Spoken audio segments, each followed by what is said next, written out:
pempera nthawi ya mamawa, pempera nthawi ya masana, pempera nthawi ya madzulo, pempera muntima, pempera nthawi ya usiku, pempera nthawi ya mamawa, pempera nthawi ya masana, pempera muntima, pempera, pempera, pempera nthawi ya masana, pempera, pempera, pempera mutima. Ndikulandireni okondedwa omvera konse kumene muli. Heneleke ichale mtumiki wanu believer, lero pa 27 December 2023, sabutopiki kusamuka kulowa utapemphera. Genesis chapter number 46. Mawu otsogolera malemba unena kuti podzadza mminofu yapa. Baibulo kunena kuti Yakobo atsikira ku Egypt.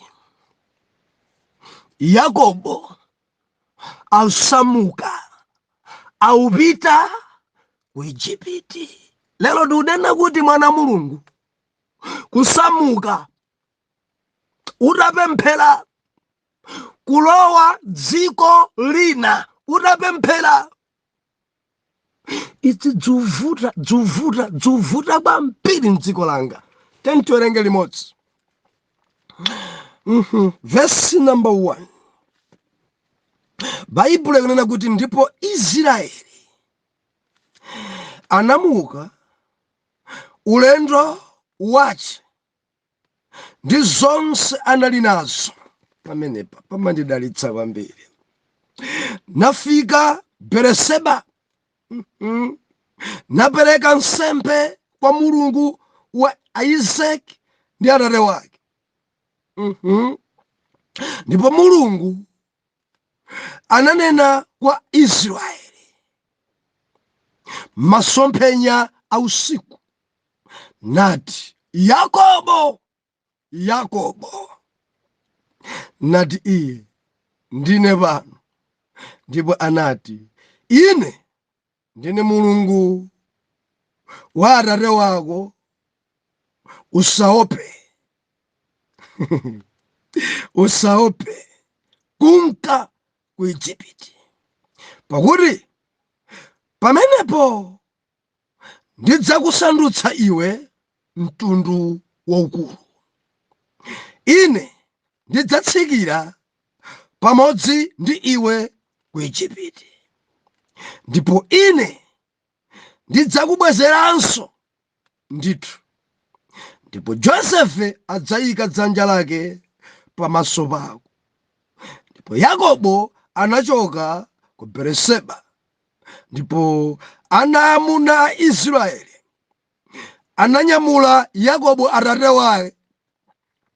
wawo ndi ana awo aang'ono ndi akazi awo, magaleta amene Farao anamtumizira kuti anyamule iye.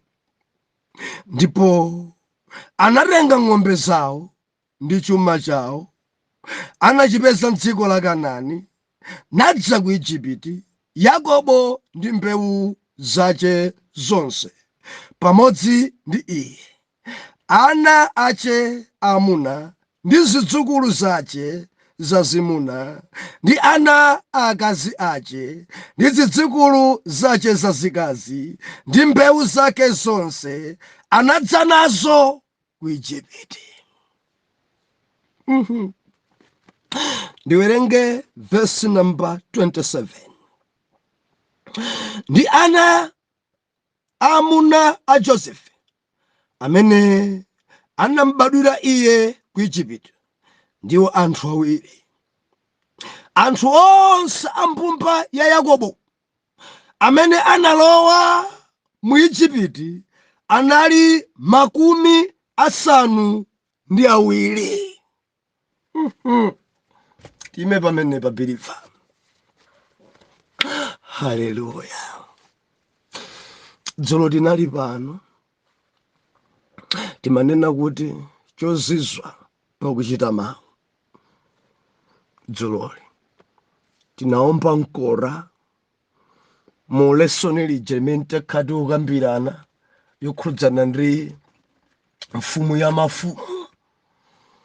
I believe kuti masabata amene believe talimbikitsidwanso kwambiri zokhudzana ndi mfumu ya mafumu. Yesu ndiye mfumu. Yesu ndiye mfumu. Ndi mfumu kachipembedzo chanu sichimavomereza, koma Yesu ndiye mfumu. Ndipo iyeyo ndi amene adalenga zonse mudzipenyazi. Kamumantenga ngati ndani, ngati kamwana kampalamatabwa, kamumantenga ngati kopanda ntchito, koma Yesu ndiye mfumu.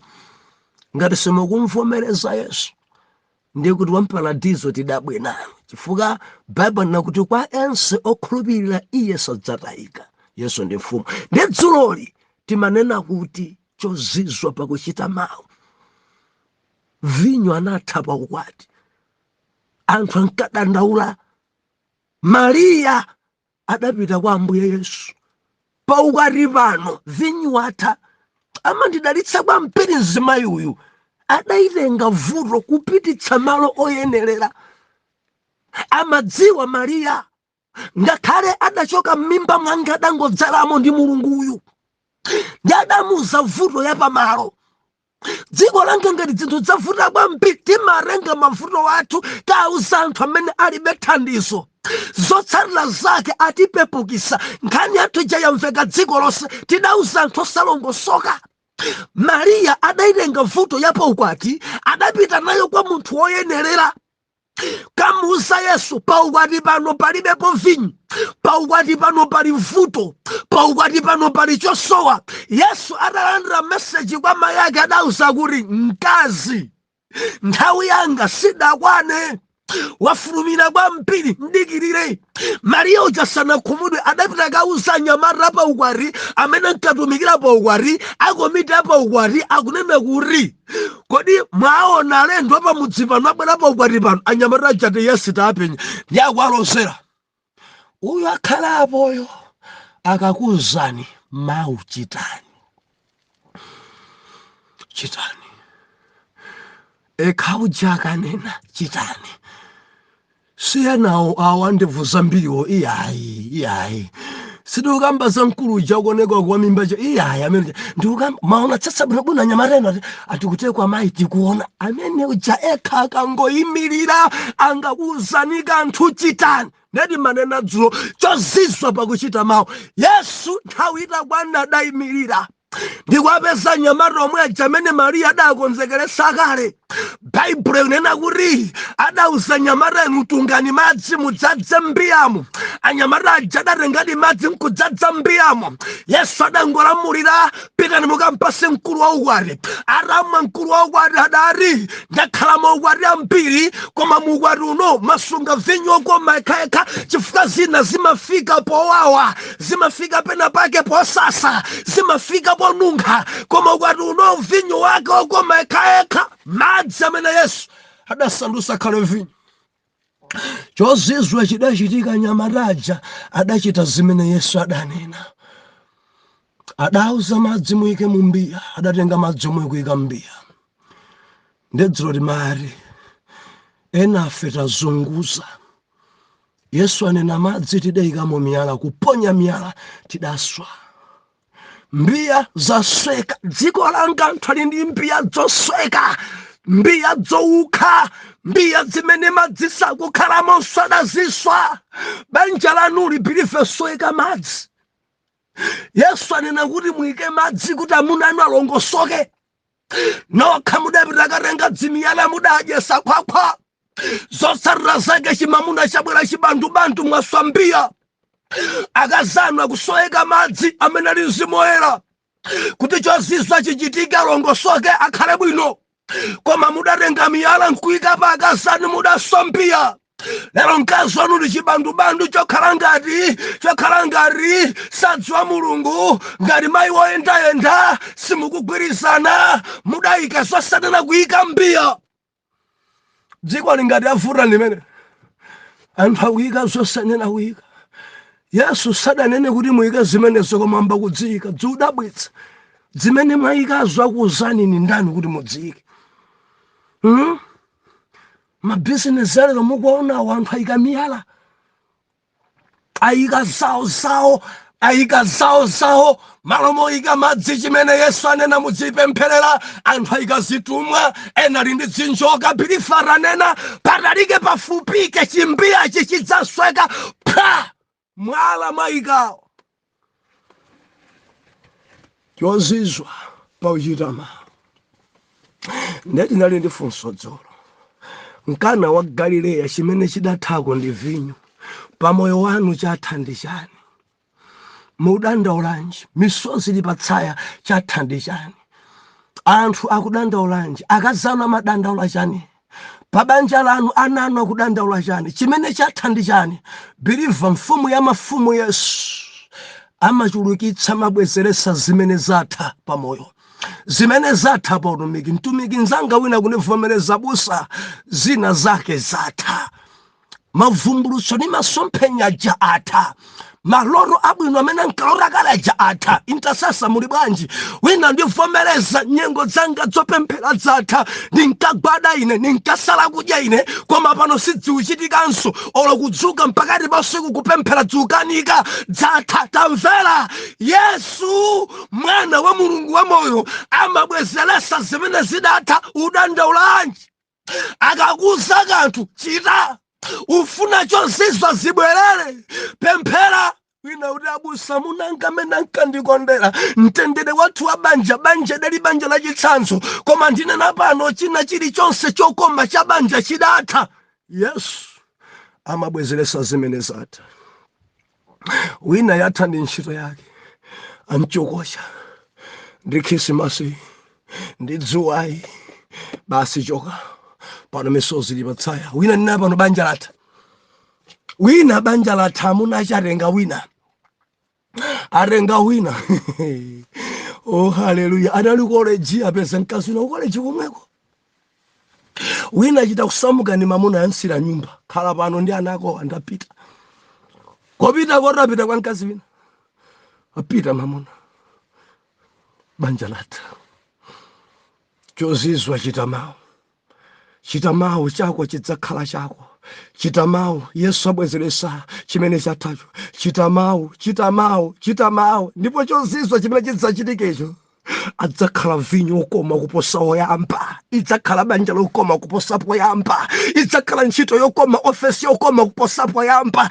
Yesu akabwezeresa dziko limadabwa, mafumu amadabwa, abwana mkulu okwadadabwa kuri ukwatuno ndi udabwana bwanji dziko ngokoma komabe kuposa poyamba. Why? Chozizwa Yesu achulukitsa zimene zidatha. Asandusa madzosa koma kukhala okoma. Amene ndi Yesu. Ade abusa banjanga siku koma Yesu amadzikomesa zinthu. Abusa utumiki wathu sidzikoma. Ntamvera, Yesu amadzikomesa zinthu. Yesu amadzikomesa zinthu. Wabadwa atu Yesu amene abadwa Yesu kudzakomesa zinthu, kudzachulukisa zimene zidatha. Wabadwa Yesu koma chinsinsi believer uchite mawu, uyende mawu, umvetsere mawu. Chimene chichidzapangisa kuti zinthu zako zimene zili zakutha, zinthu zimene zasokonekera, chozizwa chichitike kuti dzikome. Anthu apa ukwati ambe komedwa nkudabwa. Believer tamvera achite mawu. Lero tikunena kuti oh haleluya, kusamuka kulowa mdziko lina utapemphera. Sabata iyo mene timaona ife chapter number 45 tinasiyana pona kuti kwamvetsa kukoma makolo. Joseph etumiza magaleta konivo karengeni adadi kasamuseni adadi achoke kumeneko chifuka njalayi kwasala zaka zina zisanu. Ndeti naona ife konivo chekubwera dzimagalera dzochokera ku office dzochokera kwa Farao dzidafika kwa Yakobo. Anyamaraja nkumfotokozera Yakobo, dad ndifuna kuti tisatayane pamene tikulowa pa biliva tende limodzi. Dad, Joseph mwana wanu wapa mtima ali moyo. Ati message itabwera Yakobo adagwa, BP idakwera, adakomoka pansi zi. Anthu nkupizeni. Daddy, tatengani dzitenjetso enovula mayala nkupizeni kamoyo kabwerere kumuona kupumira patali maswajali mbu akomoka. Message imene abwera sakukhulupirira. Koma kuti ataona magaleta, ataona zoyendera zochokera ku state, Yakobo adati magalimoto awawa sangabwere wambayi. Ndikuti mwana wangadi ndi mfumu ku Egypt akuti adatsitsimuka nakhala tsonga namba kumfotokozera nkuona madalaivala madalaiva achi Egypt ali ukanani madriver achi Afrika kuona makhungu yawo oya awa kuchoka di kwa Afrikawa. Biliva ndikomweko chakuda kulira Yesu kuja ndikumene nsoro kuuzidwa akuti mupite ndikumene tukudakhala mfumu nda Joseph ndikumene kuja ndidala lomweli Egypt. Hallelujah. Now chapter number 46 akuti Yakobo atsikira ku Egypt. Yakobo ausamuka. Yakobo aupita ku Egypt. Biliva ndi topiki omwe ija Abraham ndi mbumba zake kufukula. Letida mfukula Abraham kumaliza, kufukula Isaac kumaliza. Lero tilipa Yakobo tikumfukula ndipo timmaliza, tidzabwera ana ake, tidzabwera zidzukulu zake tizimaliza. Tifuna tidziwitsitse kwambiri Abraham ndi mbumba yake. Biliva Yakobo asamuka, Yakobo auchoka, Yakobo akutsikira ku Egypt.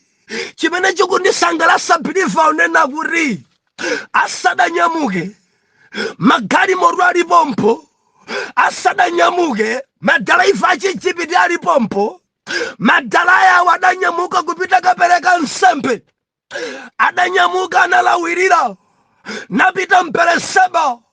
Bible inena kuti anakagwada kumeneko, anakapembedzera kumeneko, amakafunsira kwa Yawe kumeneko. Dzabwera dzimakonifo dzochokera ku Egypt. Mbuya wanga nditani? Nditani ati kumeneko mwana wanga ujali moyo, ati kumeneko Joseph ndi mfumu. Sindikufuna kupanga zinthu pandekha. Mulungu mukuti bwanji? Kodi ndi programu yanu? Kodi ndisamuke ndinyamuke ndipite ku Egypt?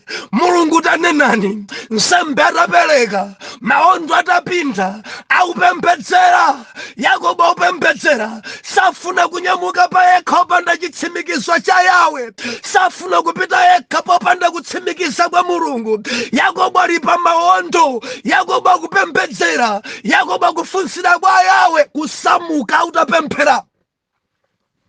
Mene ndikupitako Mulungu mukuti bwanji?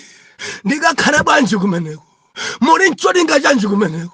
Mulungu nenani? Ndi maganizo a Joseph yekha kapena Mulungu nenani? Sindikusamala ngakhale magalimoto abwera kale kwa Farao. Inu mukati no simpita, inu mukati yes ndipita, inu mukati dikira ndidikira. Sindikupita chifukwa ndikukopeka ndi galimoto. Galimoto ya Farao usiku ndikopa, galimoto ya Farao usiku nditenga moyo. Koma ndikufuna ndimve kumwamba mukuti bwa Yawe nenani ndipite kapena ali mpereseba upembedzera. Njosowa idzi Yakobo alibe phuma. Yakobo sakukopeka kuti ndikasongola kutsogolo. Yakobo sakukopeka kuti magalimoto ngodula pano ndikangokhamukira momo. Yakobo sakukopeka kuti mwana wanga andiyitana. Yakobo sakukopeka, koma makopeka akufunitsitsa kutsimikizika kwa Yawe kuti nyamuka. Modzo imechita chitika. Bible nakuti pakati mwa usiku Mulungu adamulankhula Yakobo. Akumulankhula Yakobo. Yakobo. Ndikulinga kuti akuzakhala mawu abesi choncho nangasiya kulankhula ndi Atate. Oh, haleluya. Ndiyakuyankha ndine pano. Ati usaope kutsikira ku Igupti ndi njira ina. Yakobo, pita ku Igupti. Ndakumuwuza kuti supita wekha. Ndipita nawe limodzi ku Igupti. Ndili nchochita. Ukapita ku Igupti kwatamvera Yakobo, ndikusandutsa kuti ukhale mtundu waukulu. Yakobo. Kutsikira kwako ku Igupti sikuti ukachepa. Kutsikira kwako ku Igupti kuli promotion. Kutsikira kwako ku Igupti ndili nawe pamodzi. Kupita kwako ku Igupti mvera supita wekha, upita ndine. Ndikukweza, ndikudalitsa, ndikusandutsa ukhale mtundu waukulu. Nyamuka, pita, ine ndakuvomereza. Pita, zili mtayale mwanga. Ndidachita kulemba mtayale mwanga. Koma tamvetsera, pamene ukupita ndidzakubwezeresanso kudzakhala ku Kanaani. Udzakhala ku Kanaani. Udzathera ku Kanaani. Nyamuka pita. Haleluya. Bible inena kuti adadzuka. Yakobo adadzuka. Ndikumva kutsimikizika noti no, ine ndikuyenera kupita. Omvera, Yakobo adatsimikizika. Yakobo akumva amen. Yakobo adadzuka ali ndi mphamvu. Yakobo adadzuka atatsimikizika mtima kuti sindiupita ndekha, Mulungu atsimikiza kutsagana nane. Bible linakuti adarenga ana ake amuna onse ndi zidzukulu zake zazimuna zonse, ana ake akazi onse, zidzukulu zake zazikazi zonse. Adarenga nkhosa zawo, adarenga ng'ombe zawo, zimene Mulungu adadalitsa m'dziko la Kanaani. Adasesa zonse, adanyamula zonse. Ulendo opita ku Igupti. Bible verse number 27 unena kuti anthu amene adanyamuka kuchoka Kanaani ulendo olowa mu Igupti analipo 70, makumi asanu ndi awiri. Believer, adasamuka, adachoka anthu okwanira 70. Anthu amene adapita ku Igupti, ana ake ndi zidzukulu zake zonse kuziwerenga kuziphatikiza 70. Believer, mafuna ndikuze chinthu ichi. Adapita 70 koma adakachuluka nako kutsogolo kuti iwona nkhani.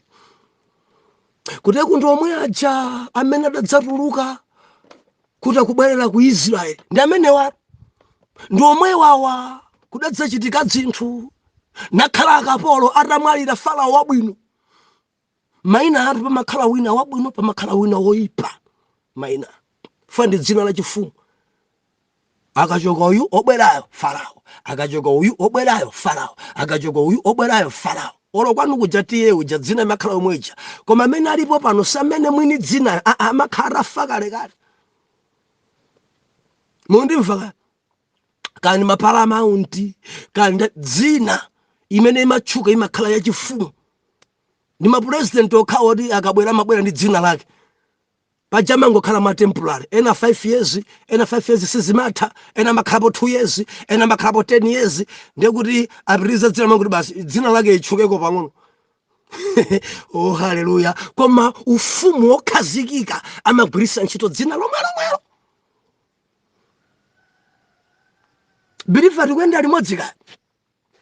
Ndi malemba unena kuti adanyamuka anthu 70 phatikizapo Yakobo anthu 70 zidzukulu zace anthu 70 phatikizako anake akazi adanyamuka 70 mbuzi zawo ng'ombe zawo nkhosa zawo nkhuku zawo adasamuka atatenga china chilichonse ulendo wopita ku Igupto chifukwa kumwamba adanena kuti pita ndi nawe limodzi komanso ndikusandutsa kuti ukhale mtundu waukulu.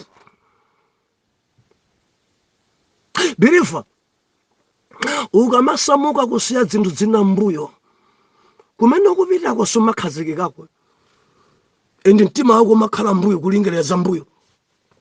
Ngati pali vuto yayikulu lero anthu adasamuka kubwera kwa Mulungu koma zidzukulu zawo adazisiyabe mbuyo, chuma chawo adachisiyabe mbuyo, mbuzi zawo adazisiyabe mbuyo. Akamapemphera mudzamupeza ali mbwi ali tutwa ali zoli akulingalira nkhosa zace zili mbuyo zili m'manja mwajabu. Mudzampezabe ali mbwi mkazi wake adasiya ampira kupempherera amuna adasiya mbuyo zotsatira zake akamakhala maso a Mulungu amakhala pena pake ngati mwina mwake ngosapemphera wa mbuyo mwake adasiya zinthu. Yakobo adasesa zonse ulendo wa ku Igupto. Ndi ukampandi angati amene mwasiya zinthu mbuyo tukambadza kusamuka koma utapemphera, kusamuka utafunsira kwa Mulungu, kulowa mdziko la eni utapemphera. Kupemphera ambiri adasamuka asadamfunse Mulungu, Mulungu asadauze kuti pita adapitako okha zotsatira zake akulira. Kumene mwapitako mwamfunsa Mulungu, kumene muliko Mulungu mwamfunsa kuti munyamuke kapena ayi.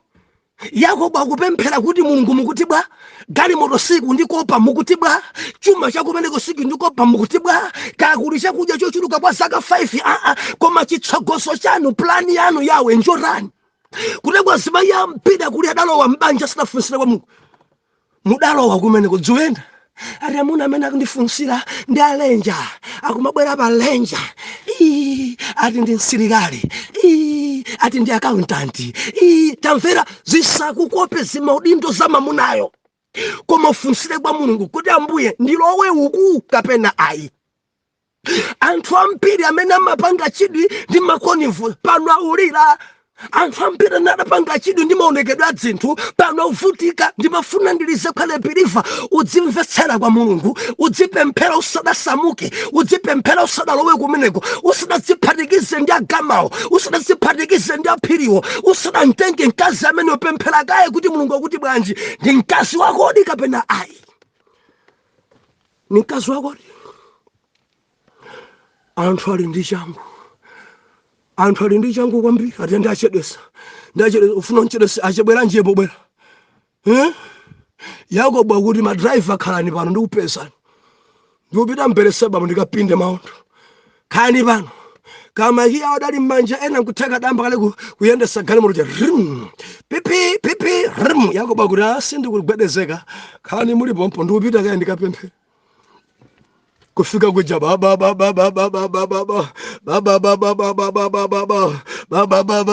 Mulungu akuti usaope tsikira ku Igupto usakane pita ukakwere magalimoto odulawo pita ndikukusandutsa ukhale mtundu waukulu. Nyamuka Yakobo nditsikira nawe ndipita nawe kumeneko pali zochita zimene ndifuna ndikachita ndi fuko langa Israeli ndifuna ndikamvetse kukoma konko. Nyamuka pita tili limodzi sukupita wekha. Yakobo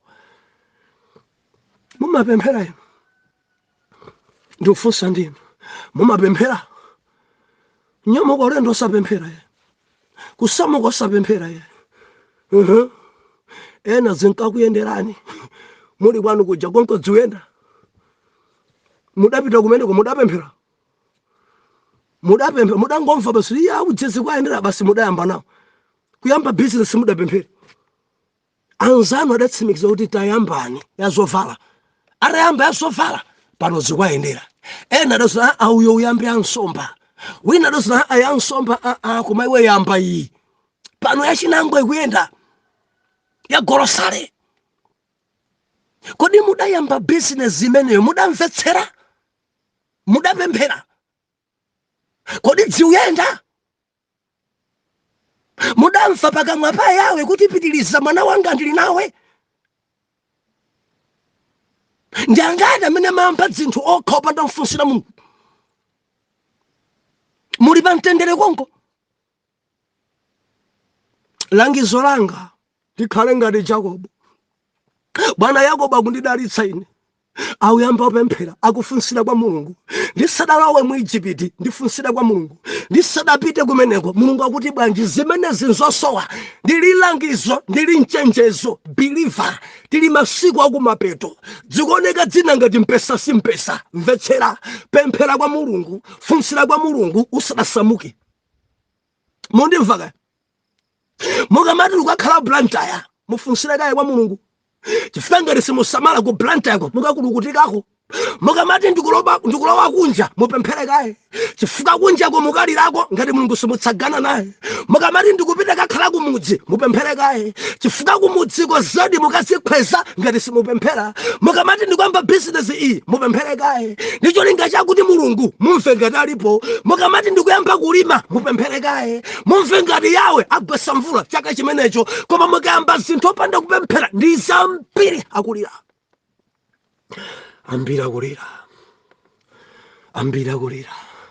Kusamuka ndikulowa mdziko utapemphera. Believer tisiyane pamenepa. Mawa tikupitiliza. Atate, dziko langa lachita phuma idakopeka.